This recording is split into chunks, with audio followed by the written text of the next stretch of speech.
오늘은 나에게도 기적을 세 번째 기적입니다.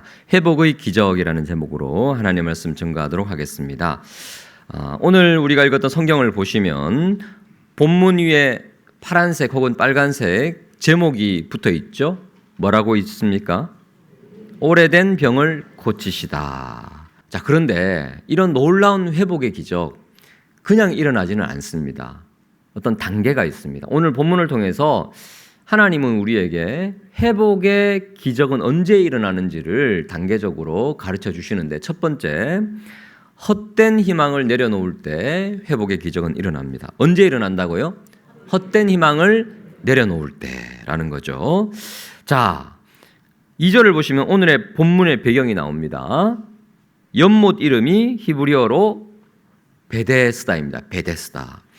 벳은 집이라는 뜻이죠. 그리고 헤세드라는 하나님의 은혜, 자비라는 그 뜻에서 데스다가 파생된 단어가 연결이 되어서 풀어서 해석하자면 이 베데스다 연못의 이름의 뜻은 자비의 집, 은혜의 집이라는 뜻입니다. 하나님께서 자비를 베풀어 주시고 은혜를 베풀어 주시는 그곳에 사람들이 몰려 있습니다.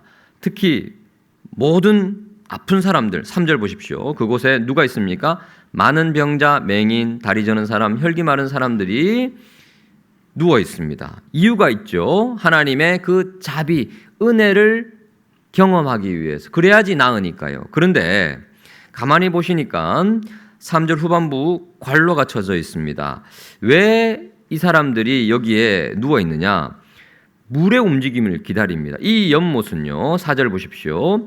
천사가 가끔 이 연못에 내려온답니다. 물을 움직이게 한답니다. 물이 살짝 움직일 때에 거기에 있는 수많은 사람들 중에 가장 먼저 들어가는 사람은 어떤 병에 걸렸든지 낫게 되밀어라 라고 되어 있지만 또 갈로가 닫혀 있죠. 이 말은 사실이 아니라 소문이라는 겁니다.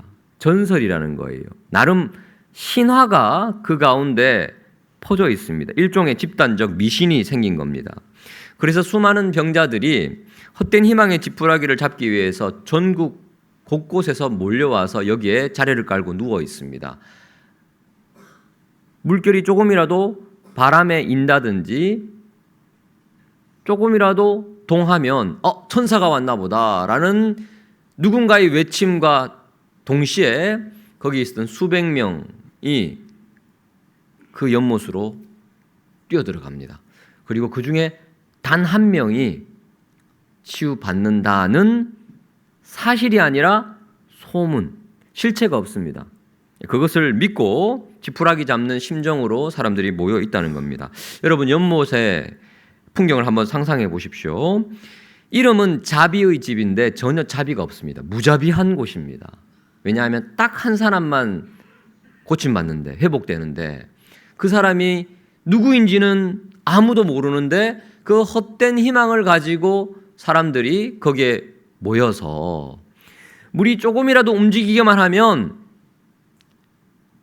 네가 들어가면 내가 못 들어간다라는 마음으로, 자, 어떻게 될까요? 사람들이 막 연못으로 뛰어들어갈 때 다리를 붙잡고 목덜미를 붙잡고 너 안 돼, 내가 먼저 들어가야 돼. 또 누군가는 발로 차고 그런 약육강식의 전쟁터 같이 갑자기 변하는 거죠. 왜냐하면 구조 자체가 오직 1등만 살아남는 구조이기 때문입니다. 여러분, 여기서 38년이라고 했잖아요. 38이라는 이 횟수는 구약 성경에서 아주 중요한 숫자입니다. 신명기 2장 14절을 같이 한번 읽어볼까요? 신명기 2장 14절입니다. 시작. 가데스 바네아에서 떠나 세레 시내를 건너기까지 38년 동안이라. 이때에는 그 시대의 모든 군인들이 여호와께서 그들에게 맹세하신 대로 진영 중에서 다 멸망하였나니. 아멘. 자, 이스라엘 백성들이 애굽에서 나와서 가나안 땅에 들어가기까지 처음부터 끝까지 다 합하면 40년입니다. 그런데 오늘 본문에 신명기 2장을 보시니까 38년이라고 되어 있죠. 어디서부터 하냐면 가데스 바네아에서 계산을 하면 38년입니다. 여러분, 가데스 바네아가 어떤 곳입니까? 하나님께 반역한 곳이에요. 하나님이 예비하신 가나안 목전에서 뭐라고 고백합니까? 우리 힘으로는 가나안 못 들어가겠네? 저 안악 자손들이 버티고 있는 저 견고한 성, 저 거대한 거인들 앞에서 우리는 메뚜기처럼 느껴진다는 거예요. 그래서 다시 애굽으로 돌아가자는 거예요. 애굽에 가면 우리가 살 것 같다. 다시 회개하는 거예요. 이게 엄청난 불신앙이죠. 헛된 희망을 다시 붙잡으려는 거예요. 그래서 하나님께서 진노하십니다. 그래서 거기서부터 38년을 광야에서 갇혀서 유리방황을 해요. 광야에서 꽉 갇혀가지고 소망 없이 희망 없이 살아가고 있는, 그래서 다 멸망하였나니 20세 이상이 다 거기서 죽어버려요. 즉 오늘 본문에 38년 된 이 병자는 누구를 의미합니까? 단지 몸이 아픈 어떤 특정 한 인물을 뜻하는 게 아니라 바로 광야 같은 세상에서 유리방황하는 모든 인생을 뜻한다는 거예요. 잘못된 기대와 희망의 끈을 놓지 못해서, 이거를 내려놓지 못해서 광야 같은 세상에서 계속 뱅글뱅글 돌기만 하는 우리의 자화상이라는 겁니다. 주 안에 사랑하는 성도 여러분, 회복의 기적은 언제 일어납니까? 헛된 희망, 이거 내려놓아야 돼요. 세상에서 내가 조금만 더 열심히 하면, 조금만 더 남들보다 일찍 베데스다 연못에 들어가면, 내가 조금만 더 인내하고 39년, 40년 조금만 더 여기서 버티면 될 거야 라는 이런 거짓된 신화를 내려놓을 때, 그때 회복의 기적은 시작하는 거예요. 참된 희망은 어디 있습니까? 바로 예수 그리스도 안에 있습니다. 예수님 안에서 찾아야지 다른 데서 찾으시면 안 돼요. 자, 두 번째, 회복의 기적은 우리를 찾아오신 주님을 만날 때입니다. 우리가 찾아가는 게 아니라 우리를 찾아오신 주님을 인격적으로 만날 때입니다. 자, 오늘 본문에 놀라운 점이 있습니다. 다른 치유 사건과는 확연히 구별되는 것은요, 이 병자가 예수님께 고쳐달라고 소리치지 않았다는 거예요. 심지어 이 사람은 예수님이 누구인지도 잘 몰랐어요. 13절 보십시오. 고침을 받은 사람은 그가 누구인지 알지 못하니, 예수님이 누군지 잘 모르는 상태에서 그는 베데스다 연못에서 체념하고 있었습니다. 그런데 참 신기한 것은요, 예수님께서 수많은 병자들 사이를 지나서 하필이면 이 가장 불쌍하고 절망적이고 그 베데스다 연못에서 가장 아마 오래 있었을 그 가망 없는 그 사람에게 찾아간 거라는 거예요. 이유가 뭘까요? 이유 없습니다. 몰라요. 그냥 그 사람에게 찾아간 거예요. 그 사람이 누굽니까? 바로 저와 여러분입니다. 이게 은혜라는 거예요. 이게 은혜. 자, 그렇다면 자, 6절부터 보시면 이 누워있는 환자를 우리의 삶으로 한번 대입해 보십시오. 예수님께서 우리가 절망 가운데 누워있는, 죄와 허물로 죽어있던, 죽은 자와 방불했던 우리의 인생을 어떻게 해요? 보시고, 여러분, 우리 주님은 이미 우리의 아픔을 보고 계셨어요. 그리고 보실 뿐만 아니라 벌써 오랜 줄을 아셨어요. 오랜 시간에 여러분의 고통과 탄식과 눈물, 그리고 지금 어떤 고민하는지 주님이 다 아십니다. 그리고 말씀하시죠. 이르시되 네가 낫고자 하느냐. 여러분, 이 예수님의 질문, 어떻게 보면은 너무 당연한 질문인 것 같기도 하고 또 잔인한 질문 같기도 합니다. 네가 낫고자 하느냐? 당연히 낫고 싶잖아요. 38년이나 이 병을 가졌으니까. 그런데 왜 예수님께서 네가 낫고자 하느냐라고 당연한 듯 보이는, 그리고 잔인한 듯 보이는 이 질문을 하셨을까요? 이유가 있습니다. 38년 됐잖아요. 어느새 이 병자는요, 병과 자신이 그냥 하나가 돼버렸어요. 이 병이 너무 익숙해져 버린 거예요. 그리고 베데스다 옆에 누워있는 이 자체가 너무 익숙해져 버렸습니다. 이것이 일상이 돼버렸어요. 학습된 무기력이라고 할 수 있죠. 현대인들이 그렇습니다. 변화가 필요한 것을 알지만 변화를 두려워해요. 새로워지고 싶다는 열망은 있지만 또 새로워지기를 두려워합니다. 변화조차 귀찮은 거죠. 이렇게 살면 안 되는데 하면서도 계속 그렇게 살아가요. 이것이 인간의 존재론적 근본적인 고민이라는 거죠. 그 고민 앞에 주님께서 말씀을 하십니다. 너 정말 이 상황에서 변화되고 싶은 거니? 너 정말 새로운 인생 살고 싶은 거야? 여러분, 이 질문은 오늘 우리에게도 주님께서 하시는 말씀이에요. 2026년 여러분 정말 새로워지고 싶습니까? 조금의 변화, 조금의 나아짐이 아니라 근본적으로 우리를 평생 괴롭혔던 그 인생의 굴레로부터 내 발목을 잡고 있는 전혀 변화되어질 것 같지 않은 그것. 근데 변화되어야만 한다는 건 알고 있어요. 그런데 내가 움직이지 않아요. 주님께 요구하지도 않고 그냥 그 문제 부둥켜 안고 당연하다는 너무 익숙하게 그냥 살아가요. 나 이거 끊어내야 되는데, 나 이제 달라져야 되는데, 그런 절박함 없이 하루하루 살아가고 있는 우리에게 주님께서 오늘 저와 여러분에게 질문하십니다. 너 정말 달라지고 싶냐고. 2026년은 이때까지 살아왔던 2025년까지의 삶과는 전혀 다른 모습으로 변화되고 싶냐고 근본적인 질문을 하고 계셔요. 여러분, 그때 여러분 아멘 하시기 바랍니다. 그러면 우리의 몸부림이 필요해요. 결단이 필요해요. 그 결단하라는 거예요. 근본적인 질문을 예수님이 그에게 하시는 겁니다. 자, 그런데 이 병자는요 여전히 무기력합니다. 7절을 보십시오. 뭐라고 대답합니까? 주여 아멘 하긴 해야 되는데 아멘 못합니다. 저를 낫게 해주세요라고 하지 않고 뭐라고 대답합니까? 7절 같이 읽습니다. 시작. 병자가 대답하되 주여 물이 움직일 때에 나를 못에 넣어주는 사람이 없어 내가 가는 동안에 다른 사람이 먼저 내려가나이다. 자, 이 병자가 동문서답하고 있습니다.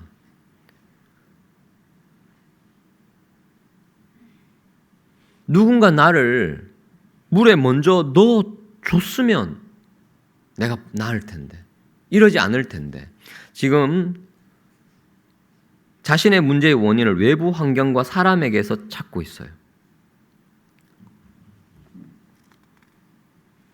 나를 도와줄 인맥이 없어서, 이번 승진에서 누가 나를 끌어주지 않아서, 부모님을 잘못 만나서, 경기가 안 좋아서, 그 사람만 아니었다면,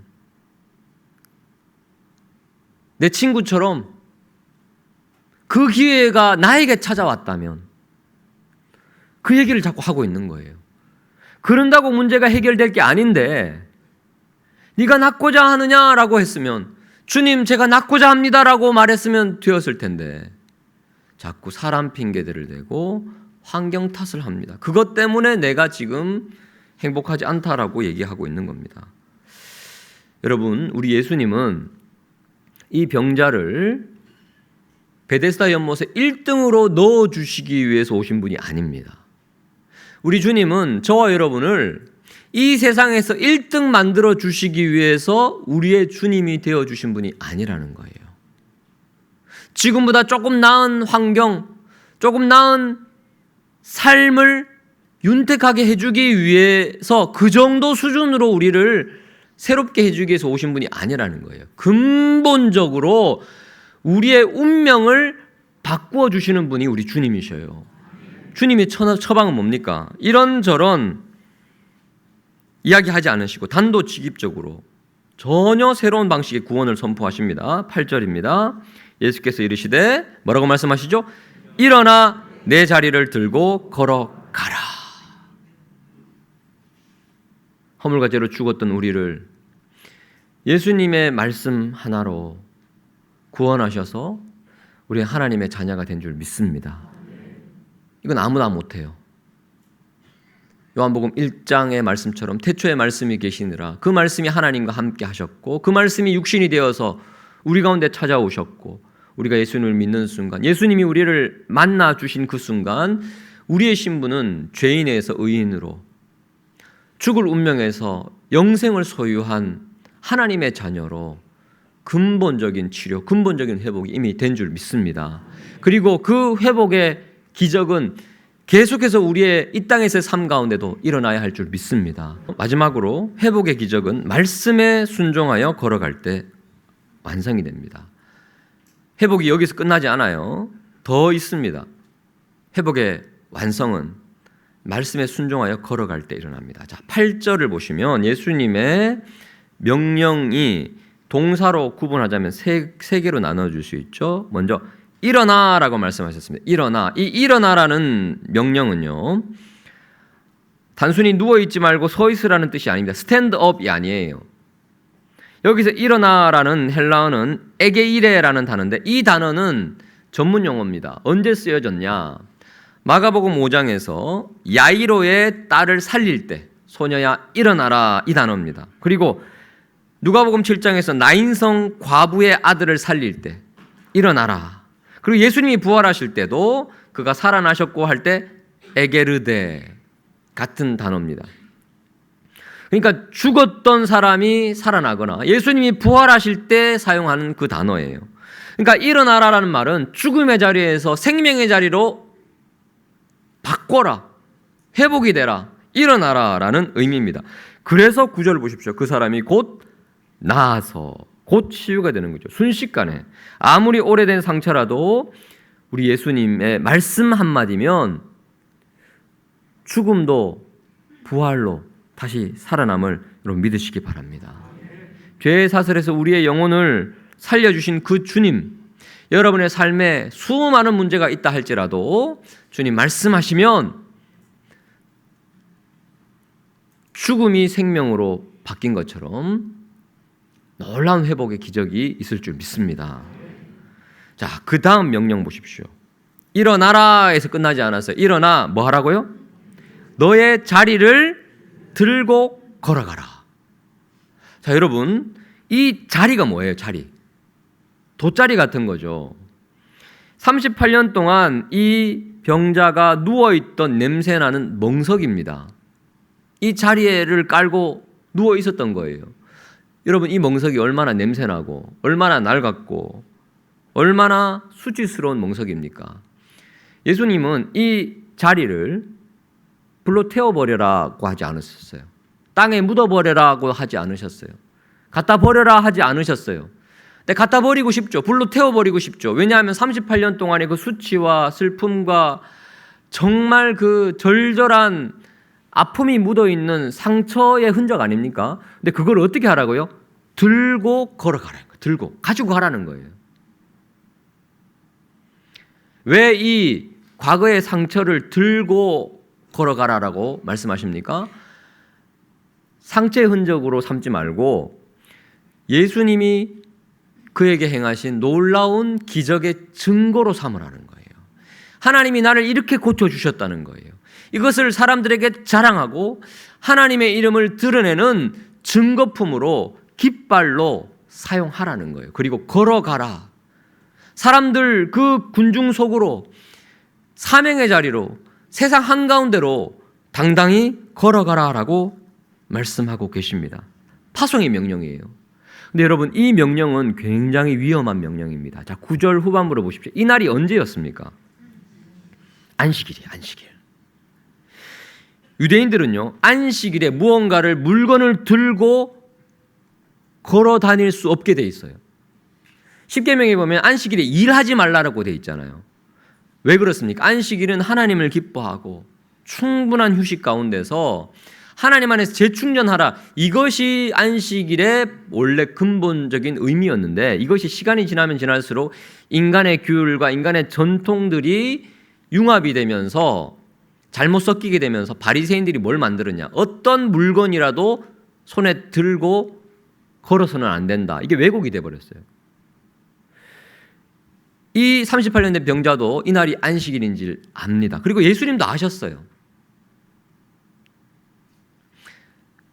자리를 들고 걸어가는 것, 이거 굉장히 위험한 일입니다. 사람들이 뭐라 할 거예요. 실제로 그런 일이 있었습니다. 10절 보십시오. 사람들이 뭐라고 말하죠? 병나은 사람에게 이르되 야 축하해 축하해, 네가 38년 동안 고생했지만 이렇게 나았구나, 할렐루야라고 하지 않고 보자마자 뭐라고 말합니까? 안식일인데 네가 자리를 들고 가는 것이 옳지 않다. 생명을 전통이 막고 있어요. 잘못된 율법이 막고 있어요. 이거 잘못된 거잖아요. 예수님이 충분히 이거 아셨을 겁니다. 그럼에도 불구하고 명령하신 거예요. 자리를 들고 가라고. 왜 그렇습니까? 율법의 정신을 잃어버린 옛 관습과 전통들과 이 세상의 소리, 그 한복판을 뚫고 하나님이 하신 일을 알리라는 거예요. 하나님의 능력을 계속 증거하며 걸어가라는 거예요. 이것이 바로 이 38년 된 병자의 사명입니다. 그리고 이 병자는 사람들의 비난을 듣고 뭐라고 대답합니까? 11절 같이 한번 읽어보겠습니다. 11절 아주 중요한 말씀이죠. 같이 읽습니다. 시작. 대답하되 나를 낫게 한 그가 자리를 들고 걸어가라 하더라 하니. 아멘. 이게 그의 사명이에요. 누가 뭐라고 하든, 세상의 법이 뭐라고 하든 나는 나에게 생명을 허락하신 그분의 명령에 따라 순종하겠다는 거예요. 이것이 바로 회복의 기적의 완성입니다. 여러분, 오늘 이 사건은요, 단순히 병 고침 받았다, 회복됐다 해서 끝나지 않습니다. 회복된 그가 잃었던 그 사명의 자리를 되찾는 이야기예요. 담대하게 들고 걸어가라 했으니 나에게 이 놀라운 은혜를 주신 주님의 이름을 나는 알려야 되겠다. 그 자리를 들고 집에 들어가서 숨을 수도 있잖아요. 내일부터 걸을 수도 있잖아요. 근데 지금 당장 걸어가서 사명을 행합니다. 저 안에 사랑하는 성도 여러분, 이것이 우리가 걸어가야 할 순종의 길입니다. 2026년 우리가 주님의 명령에 따라 한 걸음 한 걸음 나아가고 살려고 할 때 세상은 저와 여러분을 분명히 가로막을 수 있어요. 그거 상식이 안 맞아. 왜 그렇게까지 해? 다음에 하면 되지. 그거 손해보는 일이잖아. 남들은 그렇게 안 살아. 왜 그래? 근데 여러분, 주님께서 들고 걸어가라 하셨으면 들고 걸어가야 할 줄 믿습니다. 과거의 상처, 실패의 기억이 있는 그 자리를 들고 걸어가십시오. 사람들이 그 자리가 뭔가를 물으시면 이거 하나님이 나를 고치신 흔적이야. 숨길 게 아니라 드러내야 할 여러분의 상처. 이것은요, 스티그마. 바울이 얘기했던 그 십자가의 흔적이 내 몸에 새겨져 있구나. 매 맞고 환난받고 고통 가운데 수많은 상처들이 바울에게 있었지만 바울은 그걸 자랑했습니다. 그리고 사람들에게 그것을 사명으로, 주님의 영광으로 드러냈어요. 2026년 한 해는 우리 온 몸과 마음과 관계와 재정과 건강과 모든 삶의 영역이 주님의 회복의 기적으로 넘쳐날 뿐만 아니라 회복의 완성인 순종의 사명의 자리까지도 나아갈 수 있는 은혜가 우리 가운데 넘치기를 축복합니다.